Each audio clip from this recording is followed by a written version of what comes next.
Nouveau mois, nouvel élan, heureuse de l'entamer à vos côtés. Bonjour et bienvenue. Ce midi, les forces armées béninoises seront sur les feux de la hampe. Qui sont-elles? Quels sont leurs attributs et attributions? On vous dira tout, car autant de savoir. Et autant savoir aussi que vous n'avez pas le droit de publier une photo de quelqu'un n'importe où, n'importe comment. Ce clic de trop peut vous être préjudiciable. Le droit à l'image vous sera opposé. Restez avec nous pour tout connaître sur cette question d'ordre juridique.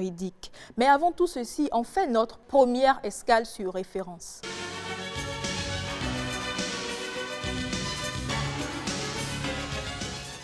Sur la carte de référence de ce midi, du yaourt, du déguet, du akpon, du lait caillé, mais revisité pas comme vous en avez l'habitude. C'est une idée de Cynthia Alabi qui a décidé depuis quelques mois de revoir notre traditionnel goûter, notre traditionnel petit déjeuner. Et comme d'habitude, on suit notre guide Ariane Da Silva.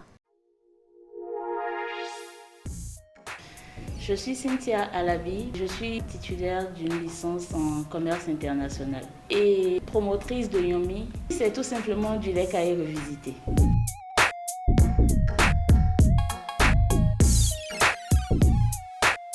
Il faut dire que je suis une adepte du lait caillé et j'ai remarqué que pour pouvoir s'en procurer, il faut forcément aller vers les cafétérias. Il n'y a pas de structure qui vendent vraiment le lait caillé si ce n'est pas les cafétérias. Et comme j'aime la chose, j'ai pensé à commercialiser.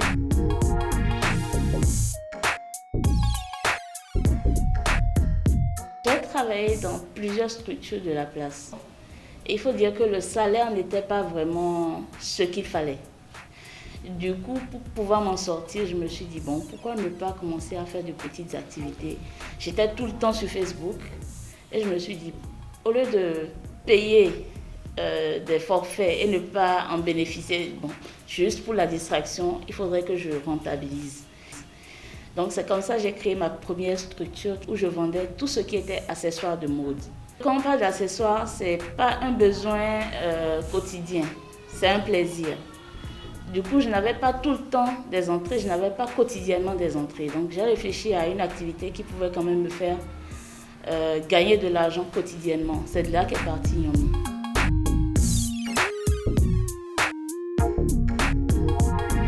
Je suis plus épanouie dans ce que je fais aujourd'hui parce que, vous savez, quand on travaille pour quelqu'un, il y a un peu de contraintes. Ce n'est pas forcément par passion. Parce qu'on remarque aujourd'hui que ce n'est pas forcément ce qu'on apprend, ce n'est pas dans ce cadre qu'on trouve du travail. Du coup, je me retrouve plus dans mes propres activités. J'ai de la passion pour ce que je fais et je m'y donne. Mais quand je travaillais, c'était tout comme, bon, il faut se réveiller. C'était contraignant. Mais maintenant, je travaille pour moi-même avec plaisir. Et côté rémunération, franchement, c'est beaucoup mieux que quand on est salarié. Donc, on se donne beaucoup plus parce que tu es à la fois manager, tu es commercial, tu es tout à la fois.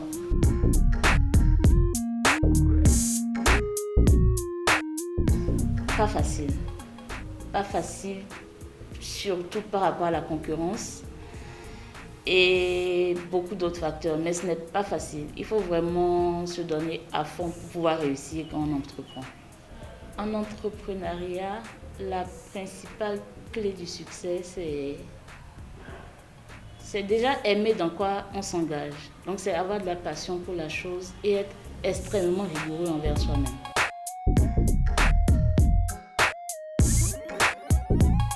L'entrepreneuriat pour moi est une solution au chômage dans la mesure où moi je n'ai plus d'emploi aujourd'hui, mais je ne me compte pas parmi les chômeurs. J'arrive à subvenir à mes besoins avec l'activité que je mène.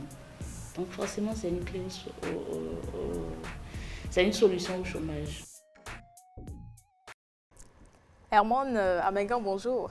Bonjour Mylène, bonjour Ariane, bonjour à toutes, bonjour à tous. Très heureux une fois encore de vous retrouver sur le rendez-vous de midi. Il a goûté au yaourt, donc il a assez de force, assez de punch ce matin. Ariane, bonjour. Bonjour Mylène, mesdames et messieurs, bonjour. Herman, bonjour. Bonjour Ariane. Tu l'écoutais. Contrairement à lui, moi je n'ai pas beaucoup d'énergie ce midi. Oui, ben, c'est Peut-être parce que normal, je n'ai pas bu du yaourt. Peut-être parce qu'elle en a trop pris, on ne sait jamais. Le Ouais. trop plein aussi. Pourquoi pas? On a la même retombée. Ça rend lourd. Alors Ariane, tu es allée à la découverte, tu l'as vu faire. Elle a pu t'expliquer un peu comment ça s'est passé ce revirement. Une très belle découverte d'ailleurs parce que valoriser du lait caillé, bon, le lait caillé c'était quelque chose qu'on prenait Dans les souvent en cafettes. cafette. Bon, il n'y avait pas de marque ou de personnes spécifiques qui s'intéressaient en fait à valoriser ou qui voulaient valoriser en réalité ce produit. Donc je pense que c'est une très belle initiative. Ça nous permet de nous replonger un peu dans notre passé, pour ne pas dire dans notre... voilà. C'était si agréable d'aller en cafette et de prendre du lait caillé avec cette on tasse. attendait l'heure, tu sais, les cafettes, généralement, une heure d'ouverture, une heure de fermeture. Bien donc, sûr. on attendait que l'heure sonne pour pouvoir vite en prendre. Et si possible, même la nuit. C'était notre dessert favori. Non, parfois c'était le dîner. Non, on finissait de manger, on finissait de prendre le repas. Ça, de c'était maman pas à la mon maison. cas. Et Non, puis, c'était là, pas mon ça, cas. moi, C'était je le l'avoue. dîner. Herman, Herman sourit parce qu'il sait que c'est vrai. Oui, C'était son dîner à lui. vous savez les cafétérias, comme on les appelle, ce sont les McDo à l'africaine, sinon à la béninoise. Donc, lorsque vous faites 2-3 pas, vous ne savez pas ce qu'il faut manger ce soir, surtout lorsque vous êtes célibataire. Voilà, ce sont les premiers secours, ce sont les sapeurs-pompiers. Je ne dis pas que je suis célibataire, donc... On parlait de nous enfants, Ariane, c'est bien ça. Mais après aussi, non, ceux qui squattent généralement les cafétérias, sinon les McDo à la béninoise, ce sont la plupart du temps des célibataires, des jeunes gens, donc voilà. Et le menu qu'on vous propose généralement, c'est spaghetti plus œufs plus lait caillé, donc... Non, mais Erwan, tu prenais le complet. Pas moi, j'ai dit le menu qu'on vous Mais tu as dit propose. spaghetti plus œufs Plus lait caillé, c'est le menu qu'on vous propose. C'était Le lait le caillé est menu, quoi, sorti. c'était la formule, Le lait caillé, c'est un peu comme du dessert. Donc maintenant, si vous voulez encore de l'entrée, on peut vous servir encore du café. Herman maîtrise mieux la chose que nous. Pour les avoir aussi squattés pendant un bon moment, ouais, c'est vraiment pas fameux non plus. Et elle y ajoute des raisins secs, du chocolat. Oui, c'est beaucoup de saveurs. C'est la menthe, c'est le chocolat, comme vous dites. Ce sont les raisins secs, c'est la formule nature et tout. Au départ, ce n'était peut-être pas évident. Parce que c'est pas toujours facile de trouver des idées des idées juste comme ça pour pouvoir valoriser les choses. Donc, je pense quand même que ce qu'elle fait, on devrait la soutenir. J'ose le dire, on devrait la soutenir. Oui, vous savez, elle est partie d'une idée assez originale parce que elle l'a rappelé dans l'élément, il n'y a pas une structure formelle qui travaille sur le lait caillé. Et donc, elle part de ce produit bien connu de tous, bien connu des Béninois, j'ose le dire ainsi, et pour en faire un label. Aujourd'hui, le défi, c'est le défi de labellisation, je l'ai rappelé la dernière fois. Et donc, elle a ajouté sans nul doute des ingrédients pour en faire, on va dire, un produit comestible original. Les raisins secs, j'avoue aussi, elle le fait au maïs, elle le fait également à la menthe. Donc, c'est un produit qu'elle a transformé. Donc, il y a un ajout. Ce n'est plus le lait caillé qu'on prend chez les McDo à l'africaine ou à la béninoise, mais c'est un produit devenu aujourd'hui, on va dire, auquel elle a apporté sa touche particulière. Et c'est sa touche, justement, qui rend le produit original. Et c'est ça même le fondement de l'entrepreneuriat. Ariane, Jérémy Pastel, on va voir si Jérémy Pastel la soutient. Bon, je sais que généralement, vous traversez des périodes de galère financière. Donc, aujourd'hui, il va nous donner les clés pour s'en sortir. Elle est faite de haut et de bas. Comme le disent les Ivoiriens dans le Nouchi, la Gestapo. On va suivre le coach et on revient juste après.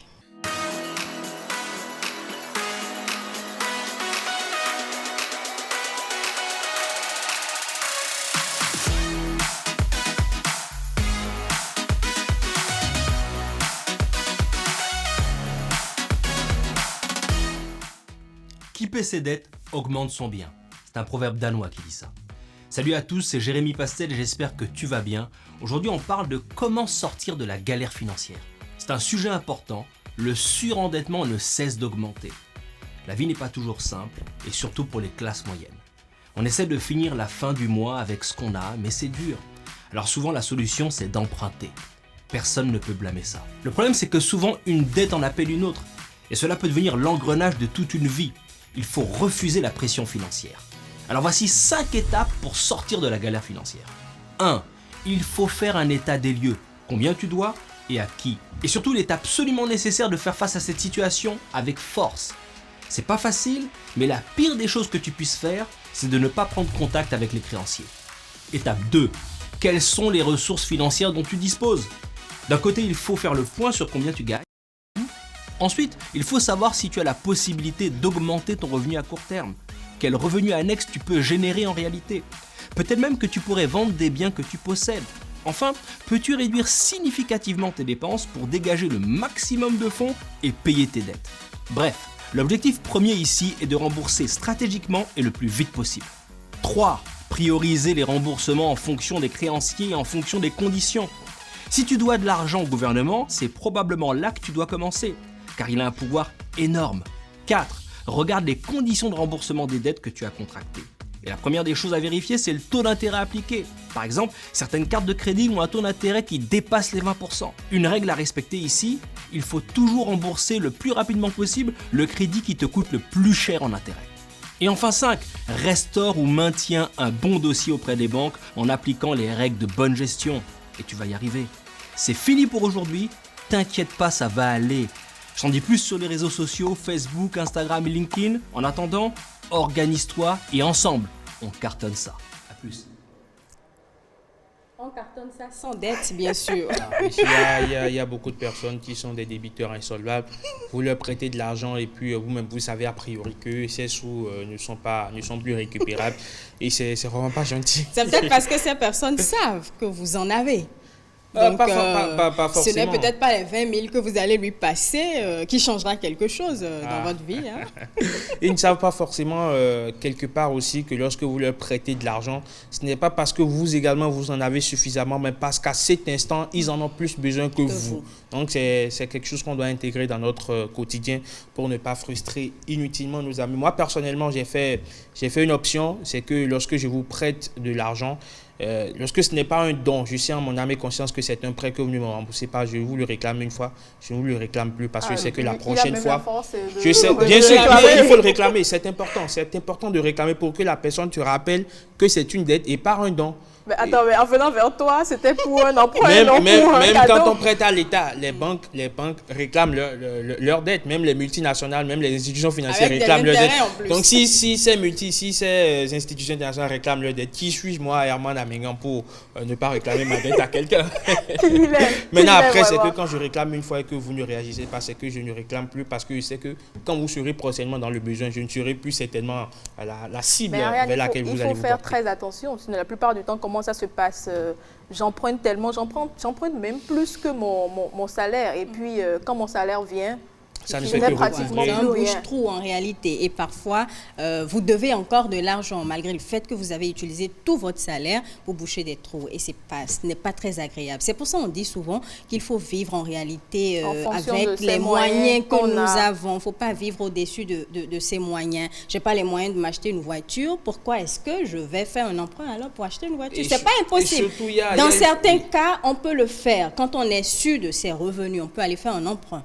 Mais quand on n'est pas trop sûr, quand on ne gagne pas beaucoup, ce n'est pas la peine d'aller s'engager dans un prêt qu'on ne peut pas gérer. Et surtout, très rapidement, il y a une pratique que les gens adoptent. On le dit chez nous, je vais faire une traduction littérale. On va acheter de l'argent. C'est-à-dire, vous faites un emprunt et la personne qui vous fait cet emprunt, si l'échéancier vient à l'échéance, vous ne payez pas votre dette à l'échéance prévue. C'est qu'à chaque fois, il y a un intérêt qui s'y ajoute et ça devient finalement, on va dire, une sorte de nébuleuse et vous avez du mal à vous en sortir. On s'enfonce à chaque et fois. Vous vous enfoncez à chaque fois et vous devenez un débiteur insolvable, vous êtes criblé de dettes. Pour toujours. Et petite anecdote rapidement, juste pour détendre l'atmosphère, il y a une dame qui a emprunté de l'argent chez quelqu'un et quand son débiteur, son créancier pardon, est venu, la dame s'est cachée juste derrière sa porte.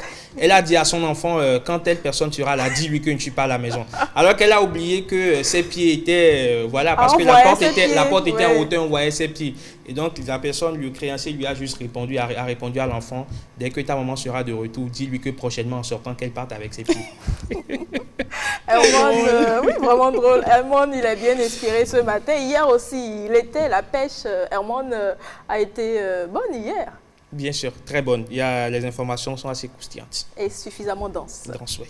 Alors, on t'installe juste après ce jingle.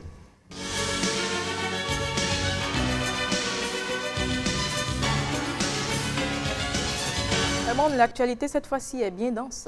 Oui, bien dense et bien fournie. Et première escale, c'est à Dakar, plus précisément à l'île de Gorée-Sinaou au Sénégal, plus précisément sur l'île de Gorée, le conseil municipal de cette île, lieu de mémoire du commerce d'esclaves au départ des côtes africaines, inscrite sur le patrimoine mondial de l'UNESCO comme symbole de l'exploitation humaine, a adopté donc à l'unanimité une délibération pour renommer la place de l'Europe en place de la liberté et de la dignité humaine, indique le maire Augustin Senghor dans un communiqué. Cette décision n'est pas dirigée contre l'Europe, loin de là, assure-t-on du côté du Sénégal.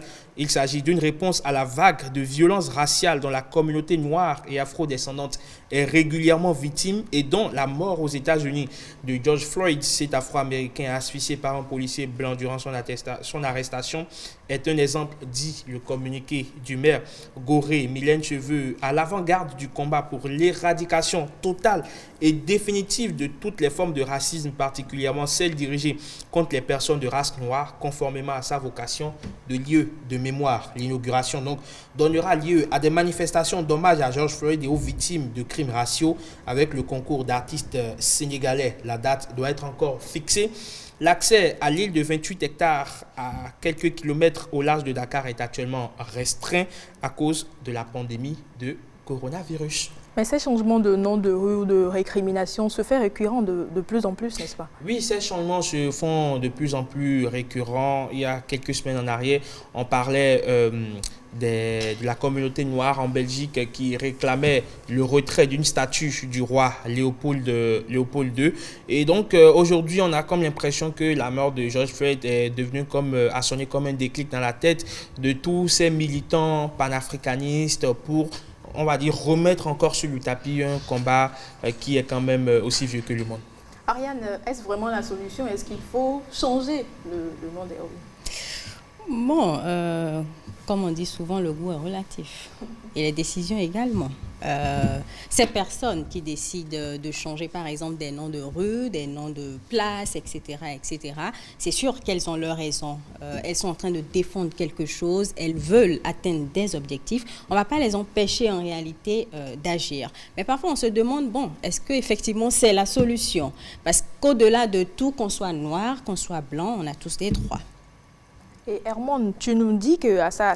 Non, vous permettez que je dise un mot rapidement, si c'est la solution par rapport, on va dire quoi, à la reconstitution de l'histoire. Tu le sais autant que mieux que moi, la colonisation a été une infirmité ou un accident, oui, une infirmité, oui, il y a un accident de l'histoire. Et donc, quelque part, ces lieux rappellent à ces personnes-là, on va dire, une sorte de maltraitance humaine. Donc, quand on déplace de l'Europe, Gorée, autant que Ouidah, ont été une place tournante de l'esclavage en Afrique. Et donc, rebaptiser la place de l'Europe en place de la liberté, de la dignité, c'est un peu comme reconstituer l'histoire, c'est un peu comme, on va dire, remettre l'homme noir à sa place comme cela se doit. Et ces genres d'actions, on le sait, on ne sait pas la portée que ça peut avoir, mais ces petites actions qu'on est en train de mener aujourd'hui, c'est justement pour faire en sorte que le noir africain ou le noir afro-descendant soit encore plus considéré dans le quotidien de tout le monde. Mais Hermone, c'est l'histoire, ça s'est passé ici, il ne faut quand même pas oublier l'histoire. Il ne faut pas oublier l'histoire, on ne demande pas d'oublier l'histoire justement, mais il faut également se fonder sur cette histoire-là pour aller de l'avant. Et donc, quelque part, quand on se remémore tout ce qui s'est passé durant cette période dite de l'esclavage et également ce qui se passe avec les afro-descendants, que ce soit aux États-Unis ou un peu partout dans le monde. En France, on va parler de Assa Traoré tout à l'heure qui réclame justice pour son frère. Quand on voit tout ce qui se passe, on se dit, mais à un moment donné, il faut reconstituer cette histoire et il faut prendre la lutte autrement. Ce n'est plus, voilà, on s'apitoie sur notre sort, mais il faut également exiger réparation. Et Assa Traoré, tu l'as dit, figure emblématique de la lutte contre le racisme, a reçu un prix dimanche passé. Oui, Assa Traoré, 35 ans, a remercié BET, une chaîne de télévision américaine qui octroie des prix à des personnalités afro-américaines ou issues de minorités, estimant qu'il s'agit d'une reconnaissance volumineuse, coupe afro et portant toujours un t-shirt justice pour Adama. Assa Traoré, qui n'avait jamais milité auparavant, se voit aujourd'hui comparé à une Angela Davis française dans le sillage de la mort de George Floyd depuis la mort de son frère en juillet 2016 après son arrestation par des gendarmes en région parisienne. Elle enchaîne manifestations, prises de parole, interviews, épaulée par un solide comité d'une vingtaine de proches et de militants des quartiers. Elle réclame inlassablement justice et vérité pour Adama. Sa vérité à elle est que son frère a été tué. L'enquête toujours en cours a viré à une bataille d'expertise sans mise en cause des forces de l'ordre devenues militantes à plein temps. Elle n'a jamais repris son travail d'éducatrice spécialisée, Mylène, et vit avec ses 3 enfants de 6, 8 et 12 ans dans un appartement aux portes de Paris. Si le combat de Adama restait jusqu'ici plutôt limité au quartier et aux sphères militantes, l'émotion planétaire suscitée par la mort de George Floyd lui a donné une autre ampleur. Le combat d'Assa a aussi franchi les frontières. Plusieurs journaux, Mylène, Ariane, américains ont fait son portrait ces derniers jours et la star Rihanna s'est fendue d'un post sur les réseaux sociaux via le compte de sa marque pour saluer son engagement en France. Ces positionnements continuent de susciter la controverse. Plusieurs intellectuels dénoncent une racialisation en griffe du débat public au mépris de l'universalisme républicain. Depuis 2016, Ariane, son discours s'est politisé avec le nom de mon frère, je cite, avec le nom de mon frère, je changerai tout ce que je peux changer, a-t-elle récemment déclaré. Et on attend aussi le post de Herman sur la question. Oui. Ah oui, j'ai mon avis sur la question. Ouais, bien sûr. Ariane, Burna Boy, tu le connais? Son nom te dit quelque chose? Mais ça me fait toujours plaisir quand Herman est là avec ses nouvelles parce que j'apprends toujours quelque chose avant de repartir. Burna Boy, lui aussi, il a reçu un prix, celui du meilleur artiste international. Absolument, Mylène, l'artiste de l'African Giant a devancé Inospi de la République démocratique du Congo, Chomazodi de l'Afrique du Sud, Dave du Royaume-Uni, Stumzy du Royaume-Uni également, Nino de la France, Esprit Noir aussi de la France, qui était en lice pour cette distinction. C'est bien sûr une belle récompense pour cet artiste nigérien qui a été coiffé sur le poteau, on se rappelle, par Angélique Kidjo lors des Grammy Awards. Et on va en Tanzanie.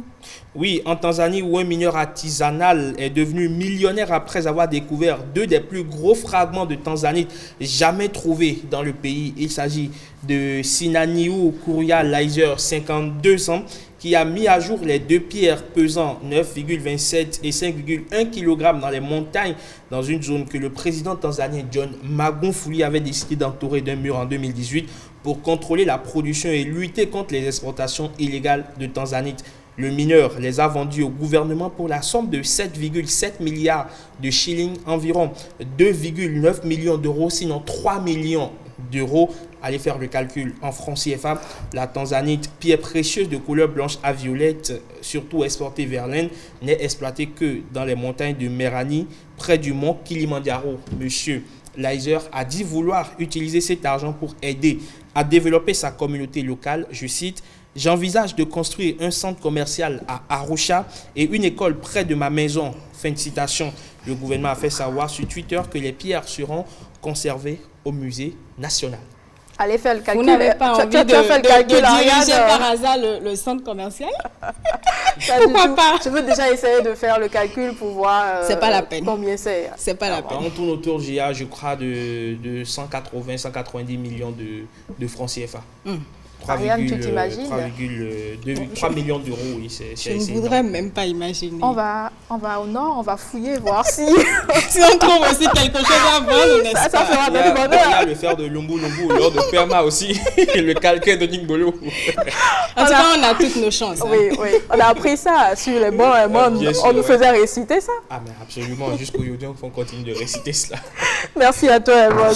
Tout le plaisir est pour moi. Alors, on va à présent à la découverte de ceux qui assurent notre sécurité, la sécurité du territoire béninois. Je veux parler des forces armées béninoises. Dans le silence, la discrétion absolue, les soldats béninois assurent convenablement cette mission établie par la Constitution, donnent leur vie pour protéger la nôtre. Lumière sur la grande muette dans Autant savoir.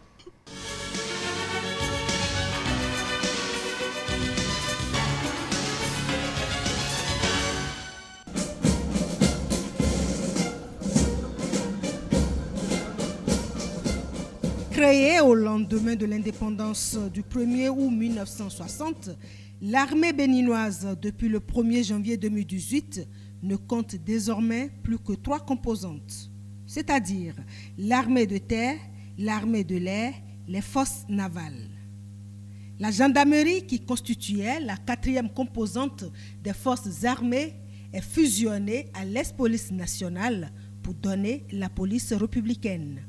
Cette séparation n'handicape pas le fonctionnement global des forces armées. La gendarmerie était la 4e composante. Aujourd'hui, elle est partie. Il n'y a pas un problème particulier dans la mesure où la police républicaine exerce aujourd'hui la mission de police aux armées qui était confiée à la gendarmerie. Donc, du point de vue fonctionnement, du point de vue travail de tous les jours, il n'y a pas un déficit par rapport au départ de la gendarmerie. La mission première de l'armée est la défense, la préservation de l'intégrité et la souveraineté nationale. Dans le cadre de l'orientation imprimée aux forces armées, elle contribue aussi en temps de paix au renforcement des différentes forces de sécurité par la sécurisation des populations, des biens et des institutions. L'armée contribue, surtout comme ça nous a été spécifié par le chef suprême des armées. Nous sommes là pour renforcer les forces de sécurité et assimilées.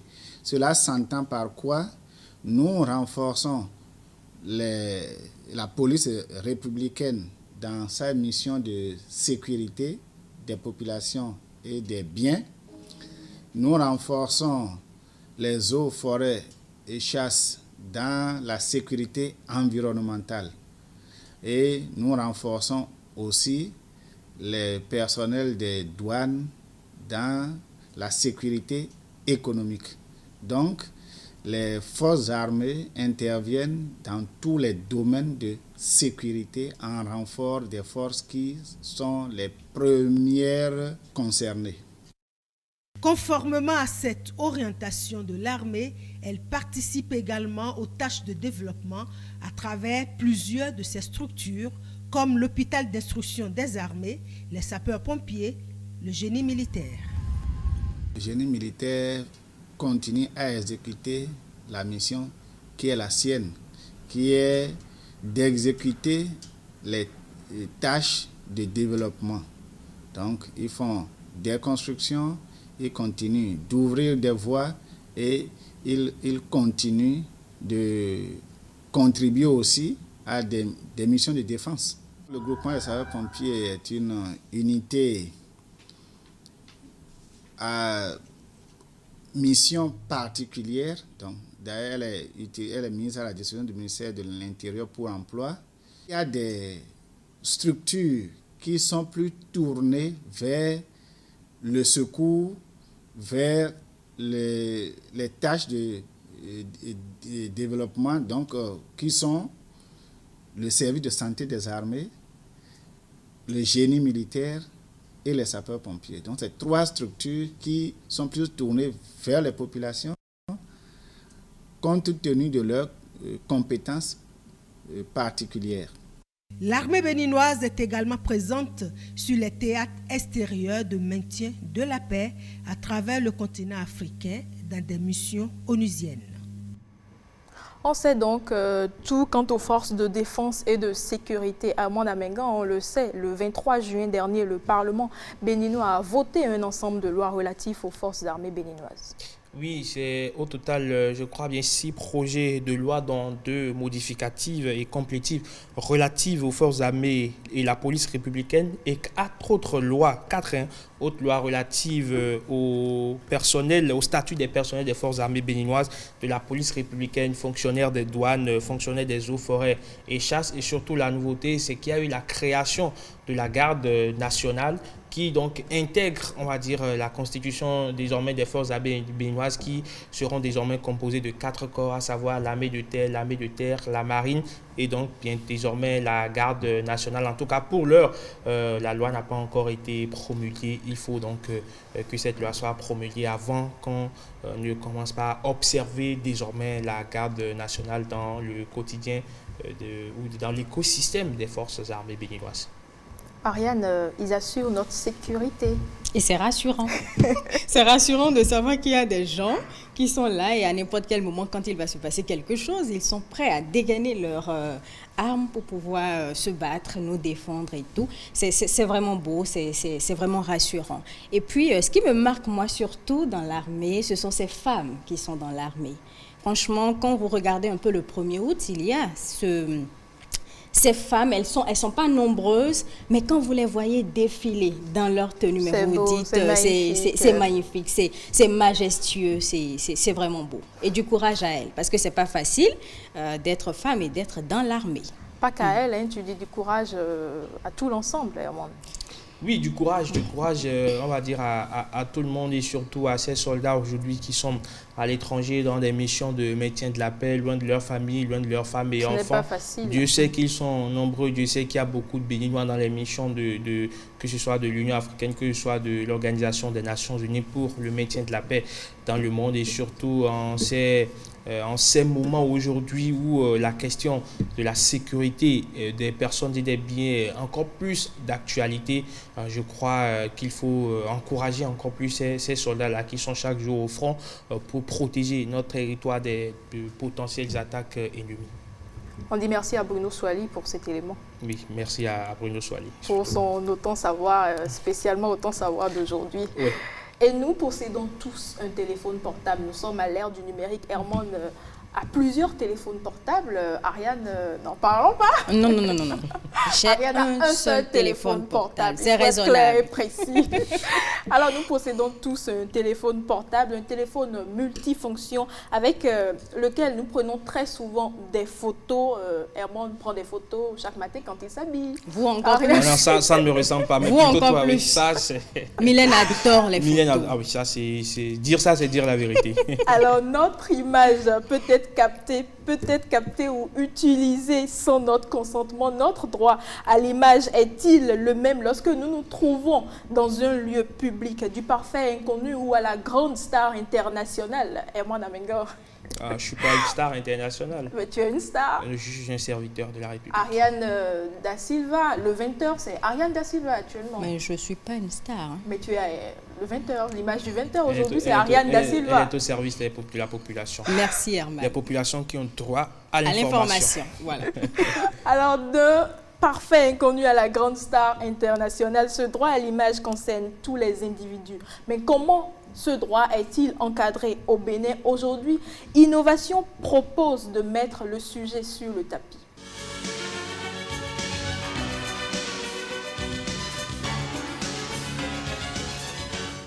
Innovation égale à Rebecca Kendian-Houndé. J'ai testé pour vous égale à Rebecca Kendian-Houndé, Herman. C'est bien cela.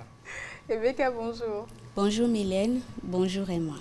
Bonjour aux téléspectateurs. Bonjour Rebecca, je suis contente de te voir sur le plateau. Le sourire ce matin, il est vite venu, contrairement au... Et il est contagieux. Oui. Le sourire de qui déjà? Mais de Rebecca, on était deux ici avant que tu ne viennes, donc on parle de ton sourire.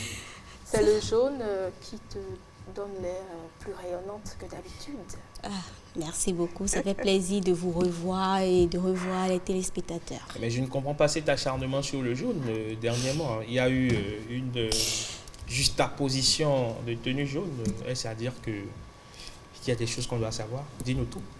après. Avant qu'on ne parle du droit à Est-ce qu'il l'image. a le droit à tout ça? Bien sûr, c'est le droit à l'explication. Je lui réponds tout à l'heure, mais en coulisses, quoi. Oui, tu me dis que Herman ne peut pas prendre ma photo quand il veut, comme il veut, et plus encore le publier.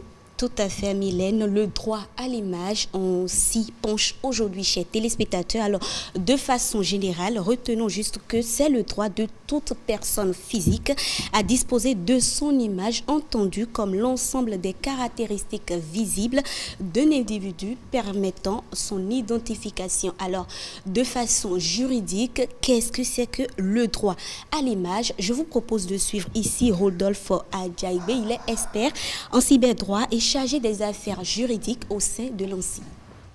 Le législateur le définit comme une prérogative que toute personne a de s'opposer à la reproduction de son image.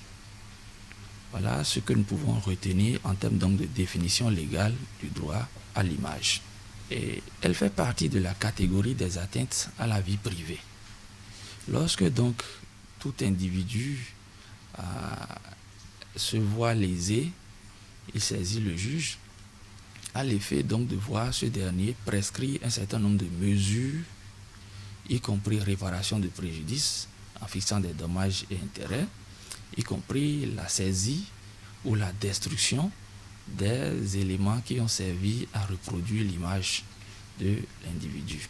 Alors, comment le droit à l'image se manifeste-t-il de nos jours avec l'avènement des réseaux sociaux, des réseaux de communication électronique?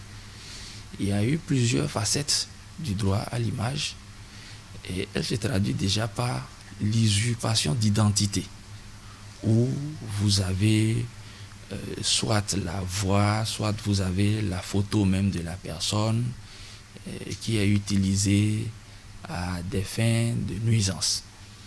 Et là, le législateur béninois, à travers la loi portant code du numérique, sanctionne cela. C'est une peine d'emprisonnement de 5 années, 1 à 5 ans, qui est prévue, une amende allant de 5 millions à 100 millions de francs CFA pour tout contrevenant. Et lorsque vous allez un peu plus loin, toujours dans le code du numérique, dans la catégorie des atteintes à la vie privée, le droit à l'image a été spécifiquement adressé. Et de ce fait, lorsqu'il est porté atteinte au droit à l'image, c'est 5 ans d'emprisonnement. Là, le législateur l'a fixé. Il n'y a pas de plafond ni de plancher.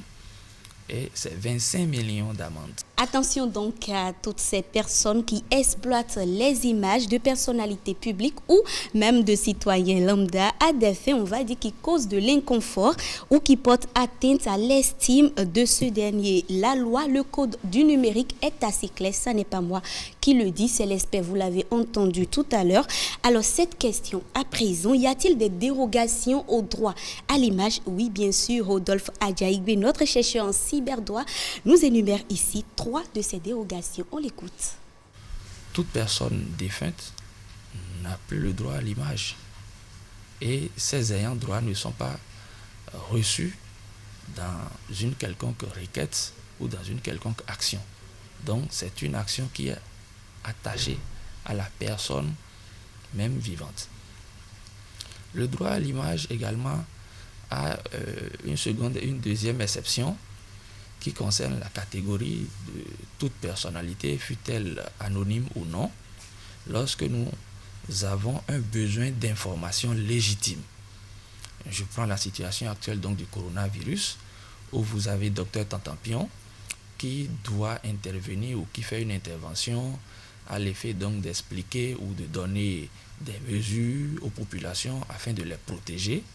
Dans ce cas, il ne peut pas avancer le droit à l'image pour s'opposer à la diffusion de l'élément le concernant. Parce que là, il est question d'une information légitime qui est destinée à la population, qui est destinée à la société. La dernière exception concerne les personnalités publiques.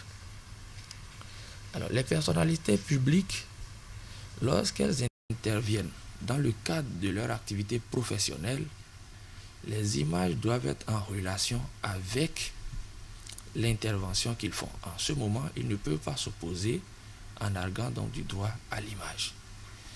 Néanmoins, il y a un tempérament à cela. Lorsque l'image est reproduite à des fins de commerce, en ce moment, la personnalité publique peut avancer le droit à l'image pour se voir rétabli. Ensuite, il ne faut pas l'utiliser à des fins privées. Je suppose la personnalité est en vacances avec sa famille sur une île de plaisance. L'image que vous avez enregistrée ou filmée lors d'une intervention publique ne peut pas servir puisqu'elle est là dans son intimité. Voilà ce que nous pouvons dire sur le droit à l'image de façon générale. Mesdames et messieurs, personne ne peut utiliser votre photo à moins que vous ne lui permettiez de le faire et vice-versa. Les images font partie intégrante de notre vie, qu'elles soient virtuelles ou non. Donc faisons très attention à nos publications sur les réseaux sociaux. Oui, mais il y a de plus en plus fréquemment des stickers. Ils appellent ça des stickers, Hermande. J'en ai même vu. Si, ta si, tête les émoticônes. avec c'est moi, Hermande. Tu vois, ils prennent le visage de la personne et avec une phrase qui accompagne. Est-ce qu'on peut le faire n'importe quand, pour n'importe qui, quand on veut? Non. On n'a pas le droit de le faire. J'ai posé la question hier lors de l'interview à l'ESPEC qui me faisait comprendre que non, en fait, ces personnes qui voient leur image utilisée à d'autres fins, des fins publicitaires ou autres, ou bien à des fins trolls, comme on a l'habitude de voir sur les réseaux sociaux avec les stickers, ces personnes peuvent porter plainte. En fait, notre véritable problème au Bénin, je parle du cas du Bénin parce que bon, je suis au Bénin, c'est qu'on ne maîtrise pas, voilà, je suis béninoise, c'est qu'on ne maîtrise pas forcément nos droits. Et donc, du coup, on n'a pas l'instinct d'aller porter plainte quand on voit que notre image est abusivement utilisée. Il faut déjà connaître ses droits avant de Il faut connaître ses droits et c'est notre problème. Et surtout, lors des manifestations, il y a de ces photographes qui débarquent sur les lieux de manifestation avec leurs appareils photo, qui prennent des photos à l'emporte-pièce, ils ne vous disent rien, ils prennent vos photos et juste à la fin, vous les voyez, ils exposent les photos, ils vous demandent de venir les chercher. En temps normal, ces personnes, on devrait leur opposer le droit à l'image. Si, en tout cas, chacun de nous connaissait son droit, il devrait pouvoir lui opposer son droit à l'image parce qu'on prend votre photo à votre insu et on vous oblige à payer avant de prendre ces photos. Maintenant, si vous ne les prenez pas, c'est qu'eux, ils prennent ces photos pour aller les exploiter peut-être dans leur studio, exhiber ça dans leur studio photo, alors que vous n'en avez pas connaissance, vous n'avez pas conscience. Donc, c'est important de notifier cela. Très, très important. Moi, je dirais même que ce serait bien bon. On pense que c'est pas... Et c'est quand on pense que c'est quand on veut étudier, quand on veut faire du droit, qu'il faut forcément apprendre le droit. Non, moi je trouve que ce serait déjà bien d'avoir un lexique chez soi, un lexique des thèmes juridiques pour de temps en temps faire des recherches. Connaître ses droits est toujours très bien. Même quotidiennement, on est confronté à ça lors des reportages. Vous avez des gens qui vous disent non. Non, ne prenez pas mon image. Nous sommes des journalistes, nous allons continuer dans les coulisses. Rebecca va nous étaler toute sa connaissance sur les droits, sur alors, les images et autres. Mylène, si tu permets. Tu sais que Marchel, elle est impatiente. J'en doute pas. Marchel veut nous parler ce midi du sommeil, de la posture qu'il faut. Est-ce qu'il existe une position adéquate pour bien dormir, pour jouir paisiblement de son sommeil? Oui, soutiennent certains spécialistes. Et ce midi, Marchel nous dit tout dans bien-être.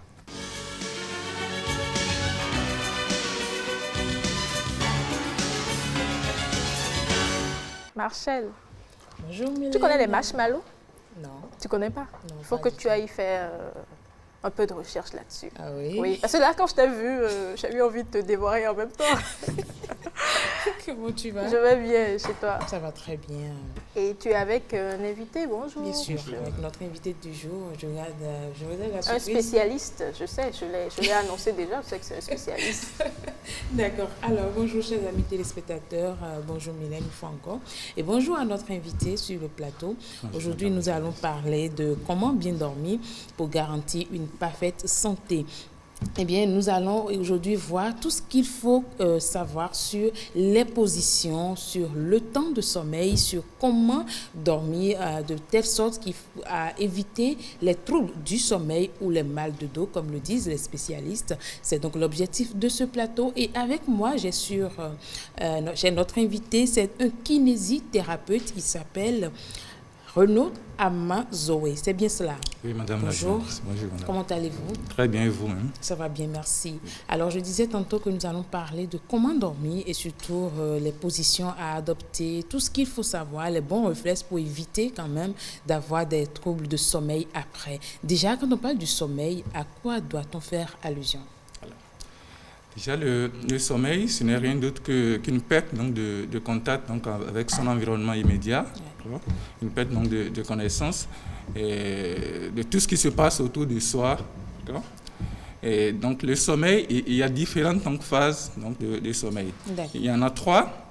La première phase, donc, qu'on appelle la phase d'endormissement, au cours de laquelle notre respiration commence à être de plus en plus lente, où nos muscles commencent à se détendre, oui. On est plus relaxé donc, durant cette phase. Et la deuxième phase, donc, qui est la phase donc, du sommeil lent, léger, au cours donc, de laquelle on commence réellement donc, à perdre contact avec tout ce qui se passe autour de soi, à perdre donc, connaissance avec son environnement immédiat. Et durant cette phase, il faut noter que si quelqu'un vous appelle, vous pouvez donc rapidement vous réveiller. Donc, c'est une phase au cours de laquelle on n'est pas complètement donc, inconscient donc, de tout ce qui se passe autour de soi. Par contre, donc, la troisième phase, qui est la phase donc, de sommeil lent profond, c'est difficile donc, de vous réveiller. Vous perdez complètement connaissance donc, avec votre environnement immédiat. C'est comme on le dit, on est au paradis. On est au paradis, effectivement. Et c'est au cours donc, de cette phase qu'on récupère souvent donc, de la fatigue physique accumulée donc, durant la journée. Donc c'est la phase idéale donc, pour le sommeil. Alors ces 3 phases réunies, comment est-ce qu'on doit dormir? Voilà. Comment est-ce qu'on doit dormir? Et la position donc, dépendra donc, de chacun de nous. Oui. Il y en a qui préfèrent donc, dormir en position couchée. Pour ce qui est donc, de la position couchée, ce qui est conseillé, donc, c'est d'éviter de garder donc, ces 2 jambes allongées. Oui, comme on l'a sur le... Voilà, donc il faut fléchir un tout petit peu les genoux, soit en mettant un coussin donc, sur vos genoux, soit en gardant carrément une jambe pliée, ce qui est souvent difficile. Donc, l'idéal, c'est de mettre un coussin donc, sur les 2 genoux pour permettre à votre dos donc, d'être bien plat, d'accord? Parce que quand on se couche, les jambes allongées, le dos est creusé et les muscles qui sont donc, en arrière donc, de notre dos sont mis en tension en ce moment. D'accord? Et c'est ça qui va donc, plus tard provoquer donc, des douleurs donc, du dos parce que ces muscles seront à un moment donné fatigués. Ok. Alors, si nous savons déjà les étapes du sommeil, comment est-ce qu'il faut dormir, pendant combien de temps doit-on réellement dormir? Voilà. Donc, avant donc, de répondre à cette question, permettez-moi de parler donc, des autres positions aussi donc, dans lesquelles on peut dormir. Il y en a qui préfèrent se coucher sur le côté. De même, sur le côté, il faut donc garder tout au moins une jambe pliée. D'accord? Soit la jambe donc, d'en haut, soit la jambe donc, d'en bas, ce qui permettra également donc, de garder notre dos dans une position confortable pour éviter donc, de mettre les muscles sous tension. On peut également donc, se coucher sur le ventre, parce qu'il y en a qui aiment se coucher sur le ventre également. De même, donc, dans cette position, il faut mettre un coussin sous vos pieds, d'accord? Si vous mettez un coussin sous les pieds, cela détend un peu donc, les muscles qui sont donc, en arrière donc, de vos cuisses, ce qui donc, mettra moins de tension dans votre dos. Alors, donc, s'agissant donc, de votre question, le temps donc, de sommeil, le temps donc, de sommeil est fonction également de l'âge. Donc, pour les adolescents, c'est-à-dire de 14 à 17 ans, ils ont besoin donc, de 8 à 10 heures donc, de sommeil la nuit. Pour les adolescents, les adultes, c'est-à-dire les sujets donc, de 26 à 64 ans, ils ont besoin donc, de 7 à 9 heures donc, de temps de sommeil. Et pour nos aînés, c'est-à-dire les personnes âgées de plus de 65 ans, ils ont besoin donc entre 7 heures et 8 heures de temps de sommeil. Ok, d'accord. Voilà. Alors, si chacun se retrouve dans sa catégorie, je suis sûre que Mylène se retrouve déjà dans la deuxième catégorie. Voilà. Et je veux savoir, quelles sont les maladies liées justement au manque de sommeil ou aux troubles de sommeil que nous avons généralement? Voilà, et il faut noter qu'il y a plusieurs maladies qui peuvent découler d'un trouble de sommeil. D'accord? C'est le cas donc, du mal de dos dont vous avez évoqué tantôt. Il y a d'autres maladies comme le syndrome donc, de fatigue chronique, le syndrome donc, de la fibromyalgie. D'accord? Et il faut généralement noter que le trouble du sommeil favorise donc des douleurs persistantes. D'accord? Donc pour tous ceux qui souffrent donc d'une quelconque douleur, avoir un bon sommeil favoriserait donc une récupération rapide. Par contre, peu importe la partie. Hein? Peu importe la partie. Okay. Parce qu'il y a un lien entre le trouble du sommeil donc, et la gestion donc, de la douleur. D'accord? Et c'est ça qui fait que, généralement, tous ceux qui souffrent donc, d'une quelconque douleur doivent nécessairement donc, avoir un sommeil réparateur. D'accord? Donc, la troisième phase donc, du sommeil elle doit être une réussite. Sinon, en journée, c'est la fatigue, c'est les troubles musculaires et c'est la douleur, donc à ne plus en finir. Alors, puisque l'objectif de ce plateau, c'est d'apporter un plus aux téléspectateurs, quels sont les conseils pratiques qu'on doit respecter ou les bons réflexes à adopter pour éviter les troubles de sommeil ou les mal de dos? Voilà. Donc, les mots de dos. Les mots, oui, les mots. Donc, les conseils que je peux prodiguer donc, aux téléspectateurs, c'est d'abord donc avoir une horaire donc précise donc de sommeil. C'est-à-dire, si c'est à partir de 22 heures que vous avez l'habitude donc d'aller au lit, faites tout donc pour rester un peu donc dans ce canevas. Sinon, votre sommeil, ça commence à être perturbé. Déjà, il faut éviter donc de prendre donc des repas copieux et gras le soir, parce que ça perturbe également le sommeil. Okay. Il faut éviter donc de prendre donc de la caféine, de l'alcool, donc le soir également. Tout ça, ça perturbe le sommeil. Il faut que dans votre chambre, il faut que déjà votre chambre soit propre, bien tempérée, et il faut que la chambre soit noire, et pas c'est-à-dire voilà, sans lumière et tout. Et il faudrait qu'elle soit silencieuse aussi. Parce que pour le sommeil, nous avons besoin donc de calme pour nous endormir. C'est très important. Je trouve que c'est un sujet très important. Comme tu l'as dit, quand on dort mal, on va mal. Je pense qu'il faut que tu on va revenir là-dessus. Pour les détails, surtout sur les réflexes à avoir. Parce que même il y a des professions qui nécessitent c'est-à-dire qu'il faut reformater sa manière de dormir afin de pouvoir tenir le temps. Merci beaucoup à vous. Vous êtes kinésithérapeute. Je rappelle que vous êtes Renaud Amanzoué. Merci d'avoir partagé toutes ces informations avec nous. C'est moi. Sûrement qu'on va donner rendez-vous pour la deuxième partie de ce plateau. Merci Mylène. Merci à toi Marcel Betoro. Vous l'avez compris, dormez bien dans la bonne posture. Suivez les conseils du spécialiste et ainsi vous prendrez bien soin de vous puisque ça passe par là. On se retrouve demain, Marcel. Oui, dans Mode. Prenez soin de vous, je l'ai dit, n'oubliez pas les gestes barrières et ciao, ciao.